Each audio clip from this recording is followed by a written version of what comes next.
So, okay, you guys, I know I really need to. I'm gonna just move this up here because I don't like being like, I don't know, hunched over it. Hi, how are you? So I realized in my last video, because of the shirt I was wearing, you really couldn't see a big difference. But hi, welcome to 2025. In today's video, again, I don't have a script, to be honest. There's a few things I just want to talk about. Okay, now it's a little bit too close. There's a few things that I just want to talk about um, because I see so much. I really see so much. I get so many DMs, I get so many emails. And so for these first few videos that I'm putting out, I'm going to be going over some more foundational kind of things. If you're on the membership side of my channel, none of this is going to sound new. Um, I've been going hard on the membership side for like a year now. I think I put out like over 100 videos in the past year. So shout out to the members. Y'all are awesome. Love you. Okay. Anyways, moving past that. I see so much and you know, I'm starting to make content again and I like to just start off with the foundations. Okay. And so before I continue to just ramble about that for another few minutes, let's get into what those topics are going to be. Today, I want to talk about the statement, circumstances don't matter. I want to talk about dynamics with people and the treatment that you deserve. And then I'm going to bring up a few examples of things that are just completely unacceptable and not okay. And if somebody hasn't told you that these things are not acceptable and they're not okay, I'm going to be that person today. Okay. So buckle up because I got some things to say. All right. So let's start off with circumstances not mattering. Now, there is a lot of context to this statement. And for myself, when I say circumstances don't matter, the reason why I'm saying that is because what I'm pointing towards is who you choose to be and how you choose to respond matters. All right. Again, I'm going to reference the membership side because I've made a lot of content there, and that's not me saying that you need to join it, but I have talked about this quite a bit there. And so when it comes to circumstances and a lot of the advice online, I think I even brought up in the video that I just recently put out that I don't like the word manifest because a lot of people associate the word delusional with manifesting. The only aspect of manifesting or mindset that should be delusional is the very beginning when you're adopting beliefs that your mind has no experience to support. Okay. The reason why I don't like the advice of ignoring things or being delusional is because just because circumstances don't matter, and in some cases they do, we'll talk about that. Okay. Uh, that doesn't mean you just are oblivious to what's going on. Okay, so if the context behind that statement is how you choose to respond and who you choose to be matters, then what you need to do is you need to look at the circumstances in front of you and figure out how did we get here? What is the pattern going on? And how do I need to adjust myself so that I can overcome this? First, within my belief system, but then second, in how I'm intrinsically organizing and moving about my day. Okay. If you are just completely oblivious to circumstances, um, well, that's just not my advice. Okay. I don't think that's a smart approach, right? Because the point here is not to avoid anything. Okay. And even in that, that's why I don't like ignoring your reality or ignoring particular things. I should be able to look at anything that would have been potentially intimidating or triggering and now be in a belief system where I can come to it face to face and handle it in a regulated manner and believe in my ability to create that solution because I'm embodying a belief system that would permit me to create that solution. And I'm actually being somebody that would create that solution. Okay. When you're just ignoring things, really what you're doing is you're keeping yourself stuck. I've done videos before about how your triggers are gold, like a gold mine, because you really want to look at your triggers and figure out, okay, what's actually going on here? Right? Like, why am I so afraid to see this thing? What is it in my mindset that when I see this thing, it's serving as evidence of either my inability to create solutions or something within my belief system that I no longer want to identify with, right? When we're just ignoring everything, though, we're keeping ourselves stuck in a particular way of identifying and trying to move through our reality in a very calculated way so that we don't get triggered and pretty much we're still embodying the person that can't create the solution that we desire because we're not willing to come face to face with the challenges presented and actually make the appropriate adjustments within ourselves in order to overcome them. Okay. So when it comes to circumstances not mattering, again, the context behind that statement is how you respond matters. Okay. Who you're being, what belief system you're operating from. And I just said a moment ago, some circumstances do matter. The reason why I'm putting that, why I'm saying that is because some of the things that you guys are going through, you are rightfully a victim. Okay. So I know I've done content in the past about victim mentality. Now we have a choice as to whether or not we're going to continue to remain a victim to what is going on in front of us, right?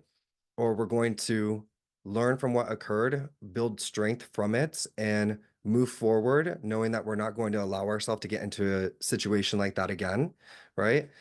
But we also don't want to neglect our emotions. Some of you are going through some very challenging times, and a huge component to all of this is stepping into your most authentic self, which means you need to be able to nurture your emotions. You need to come face to face with reality. I've made content before about this. You need to look at reality objectively and adjust yourself appropriately. And a part of that may be processing the emotion and the objective reality of what is going on in front of you. Okay, so that is another reason why I'm saying sometimes, sometimes circumstances do matter. Some things are, you're a victim, right? And some of you are so caught up in the circumstances and in shock with what's going on that you're wanting to fix it without even realizing the gravity of what occurred and how wrong it is and how you deserve better. Okay. We'll get into that in a moment. Okay.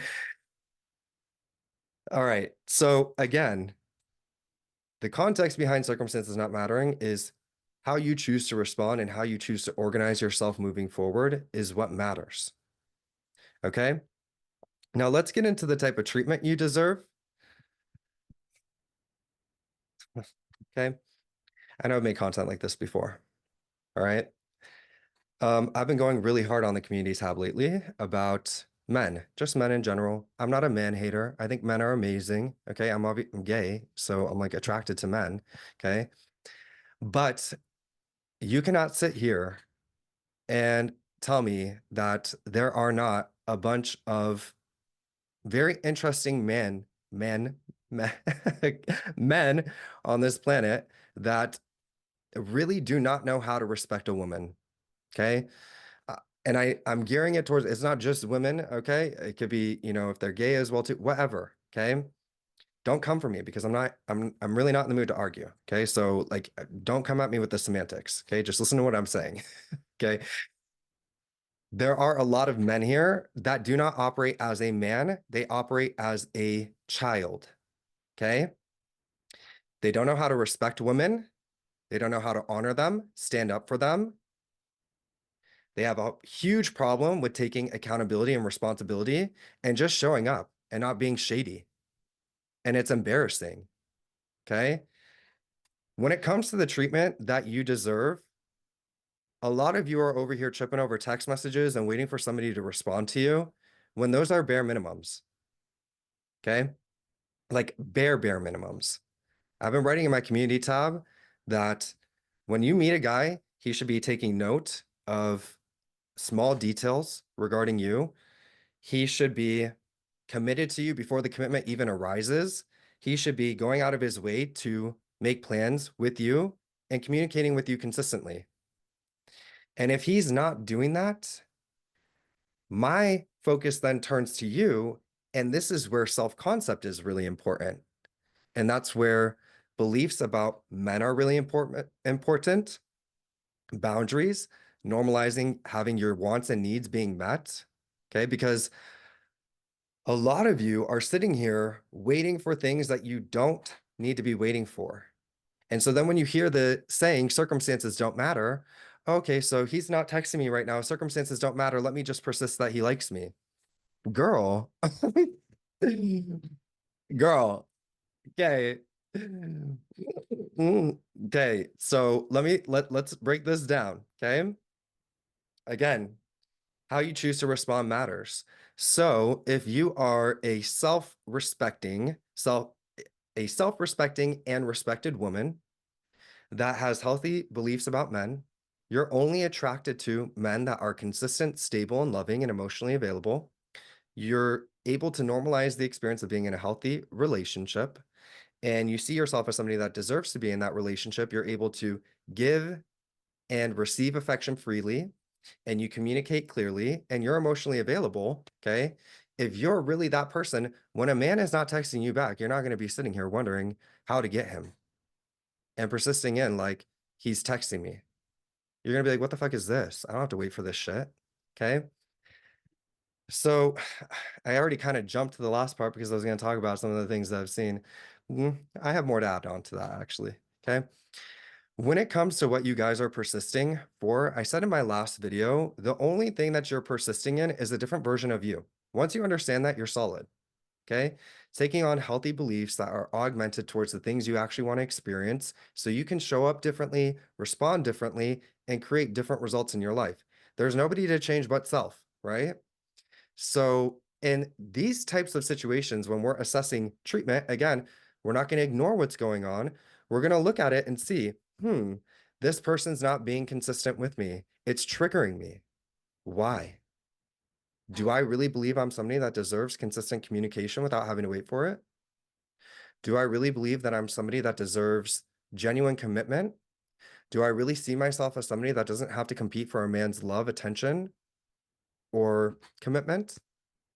Because if I do, then I'm not really going to be triggered by you not texting me because I'm going to have other people that I'm going to entertain. And I'm going to choose to invest my time into honoring myself and showing up for myself and setting the example for what I deserve rather than sitting here waiting for somebody to honor me. Okay, so when it comes to treatment, I want to make it very clear. You do not have to ask for somebody to love you, communicate with you, or be consistent with you. If that's going on at the beginning, if you're sitting here waiting for somebody to plan a date with you, if you're sitting here waiting for messages, you're done. You're done. I'm not saying that it can't change, okay? But you're done. What you're now going to do is you're going to focus on yourself. And you're really going to look at yourself and ask yourself, why do I feel like I have to sit here and wait for a man to communicate with me or be consistent with me or be a man? Okay. All right. Last thing I want to end on. Okay. I strongly believe that it is not my place to tell people what to want. Okay. We're all adults here. We're all creating what we want for ourselves. It's not my place to tell you what to do with your life. Okay.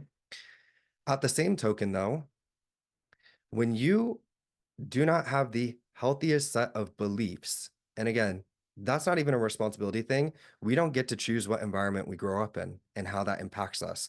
So if you have unhealthy beliefs because you happen to just grow up in a household that wasn't that healthy, that's not your fault. Don't judge yourself for that, okay? But like if you, for instance, have grew up with a father that was emotionally unavailable, okay? And then you look at your dating history and it's all men that are emotionally unavailable. And then you have a man in front of you right now that's being emotionally unavailable. And you're over here like, I want to manifest him. Okay. Chances are the only reason you're attracted to him is because you're still holding on to those beliefs that it's normal for men to be emotionally unavailable for me. Because the first moment that he shows signs of emotional unavailability, if you're actually in a belief system that is, I'm only attracted to men that are emotionally available, you're not going to wait for him. You're not going to find it attractive at all. So with the things that you guys want to create within your life, again, it's not my place to tell you what to want. No one's going to be perfect. Okay. Like we're all growing, we all kind of we go about life and then like, oh, a trigger comes up or something unaddressed comes up and we have to adjust it. No one is ever going to be perfect and relationships are filled with so much growth. But some of the things that you guys are going through is so absolutely unacceptable that it's wild, absolutely wild. I mean, I'm talking like cheating with like multiple people and lying straight to your face and lying to multiple people, getting you caught up in this web of bullshit. And you're over here like, how do I get him? What do you mean? What do you mean, how do I get him? He's not respecting you. And you need to look at that objectively and really ask yourself, what do I deserve? And why am I entertaining this? And who do I need to become so that it's a normal experience for me to have healthy relationships with consistent, emotionally available, mature men that can communicate clearly with me and actually follow through with their word? Again, it's not my place to tell you what to want. Okay. People grow and change. I understand that. Again, no one's going to be perfect. I'm really talking about like the very extreme things. Like you're talking to somebody and they're in a relationship with you for 8 months, and then all of a sudden they're married to somebody else and they had somebody else on the side, and you just are, they just completely ghosted you. Fuck him, girl. For real. Really, you need to focus on yourself. Okay. And you really want to look at that and see like, because I guarantee you, even in a situation like that, there were probably red flags there that you didn't recognize. And this is how beliefs work. Okay. So if I hold beliefs like it's normal for men to be emotionally unavailable for me, then my mind is always going to want to prove my beliefs true, right? We filter everything out of our reality except for what we believe. So that means you're going out into your reality, you're filtering out all the emotionally available men, you're picking up on guys' body language that is emotionally unavailable. It's registering in your mind as hot, and you're entertaining that man. And he's probably doing a whole bunch of things that are emotionally unavailable, and you can't even pick up on it because it's so normalized within your belief system until now you're in a full-blown manifested circumstance where his emotional unavailability has become so enormous that it's actually painful and obvious now. And if you're in a situation like that, the last thing you need to do is manifest that relationship or fix that relationship. Okay. This is why I've said in a lot of my content, like fixing relationship content, I've said before you even go in the direction of trying to fix this relationship, you really need to look and see what actually occurred here. What led up to the breakup? Okay. And what is the general pattern in this area of your life in relationships? And you need to address that first. Because if you're just playing out a negative pattern with somebody and you actually don't want them, when you address those beliefs, you're going to realize that. But if you're just so hooked up on getting a specific outcome that you're not taking the time to assess yourself, that's not a smart idea. That's not a smart idea. Sitting here ignoring everything, ignoring all your triggers, and just obsessing over a person is not a good idea. Okay? So when it comes to applying these topics, I hope this gave you some more understanding behind why circumstances don't matter. It's because how you respond matters, the type of treatment you inherently deserve, and the things that you really need to look at and be honest about. Okay, I understand it's really shitty when somebody, I'm sorry, you guys, this chair's so squeaky. Okay. I understand it's really shitty when like it seems like everything is going good and then all of a sudden you're hit in the face with like a whole bunch of bullshit. But like, uh, you also have to look at that and see like, okay, yeah, maybe this person had some good moments, but what is this right here? What they just did to me? What does that say? Okay. And if I were to go forward with this person, is that me disrespecting myself? Do I deserve for somebody to treat me this way? I don't care what the excuse is. I don't care what the excuse is. I need you to be more concerned with respecting yourself and setting the example of knowing what you deserve in life. You have to be the person that decides. And so when these people come into your life and they're trying you, what is creating is how you're responding, how you're identified, right? So again, like I was saying earlier, if I actually hold beliefs like I'm only attracted to emotionally available men, then I'm going to notice when a guy is being emotionally unavailable. The very first time, I'm not going to find it very attractive and I'm not going to continue to interact with him. I'm going to embody a belief system that is congruent with I'm only attracted to emotionally available men. Now, what's going to happen is we set the example for people in our reality. So when he notices that you're no longer entertaining him because he was being emotionally unavailable and you're not playing into his little bullshit game, okay, he's probably going to approach you and work really hard to win you over because you set that example. Now you decide, again, no one's going to be perfect, okay? You decide what you're willing to persist through, right? If he really puts in the effort and shows up for you and you can see like, okay, yeah, maybe he was being like that, but like, okay, well, I'm that girl, so of course you're going to be emotionally available for me. You're going to figure it out, and I don't even have to worry about that. Okay? Great. But at no point in that are you disrespecting yourself, waiting or accepting treatment that is below bare minimums. Okay? All right. Um, some of you too are in circumstances where somebody's treating you so terribly and you're lying to yourself. Okay? You know something is off and you're afraid to be honest with yourself about it. Okay? There's a reason why you don't feel good in that relationship. It's probably because this person is not treating you properly, and you need to be honest about that. Okay? You need to be the change. I understand it may be a little bit scary, but you're strong enough to stand up for yourself. You're going to be able to overcome it. And the first step to that is being honest. All right? Okay. It's been a lovely chat. I hope you have a beautiful night. I'll see you later. Bye.